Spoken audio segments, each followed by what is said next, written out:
Claire, congrats on H's for Hawk. I really enjoyed the film. The memoir that Helen wrote is so raw and honest. I can't think of a better guide for that as an actor. But while that book conveys so much that goes on internally, you have the challenge of showing that externally without any voiceover or anything like that. So, how was it just channeling all those emotions that are on the page into your performance? Yeah.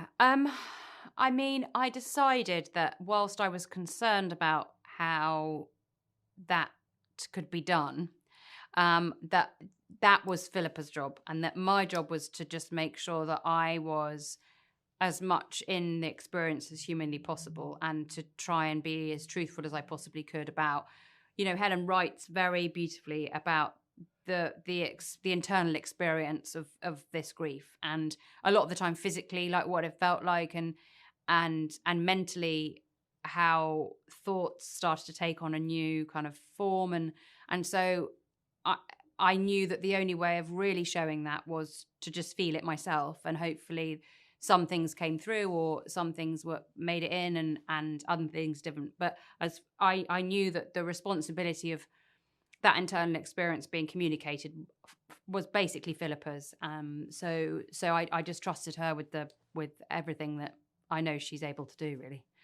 Yeah, she's a good person to trust for sure. And there's these beautiful hawks in the film that play Mabel. You're used to finding an interplay with your co-stars. So how is it acting with a bird and growing that trust through filming for a couple weeks?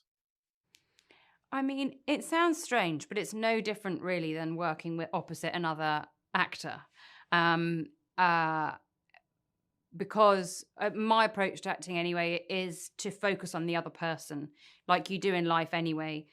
Often you focus on what that person is saying. It's about listening to them, understanding what they're giving you, what and how you as a character respond to that. Um, and that was very similar with the Mabels, really. They're, it just in a sort of heightened sense. They're incredibly immediate. There's no artifice. There's absolutely no. Um, the only thing that's staring back at you is a wild animal, and they have a myriad of different things going on in them. So I was always really interested in what they were doing, what the Mabels were doing, just as Helen was. Helen was sort of fixated on and obsessed with how the bird was feeling, why the bird wasn't eating, what the bird was thinking about them. Was the bird happy? Was the bird sad?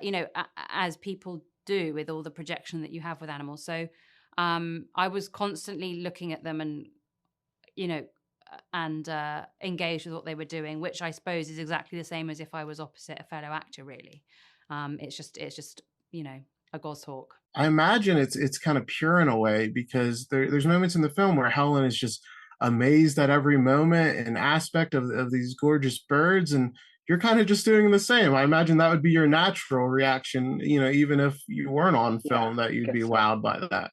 Yeah, I mean, I was constantly in awe of these birds.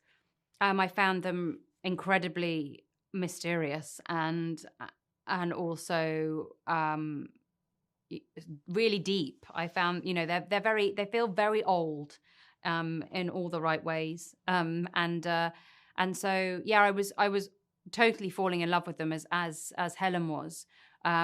And mystified, and it's extraordinary to be that close to a wild animal, and for them to permit and to trust you. Like, there's something extraordinary in that, the gift of trust that they give you to be that close to them, because they wouldn't permit that if they didn't feel okay with you being there. And there's something beautiful in that transaction almost, which is that you're allowed to be there. You're allowed to witness them doing this. You're allowed to be present. You're allowed to be a sort of custodian of their existence in a way that I just, yeah, I did find beautiful, and obviously was really helpful that I felt that way when I was playing someone who also felt that way.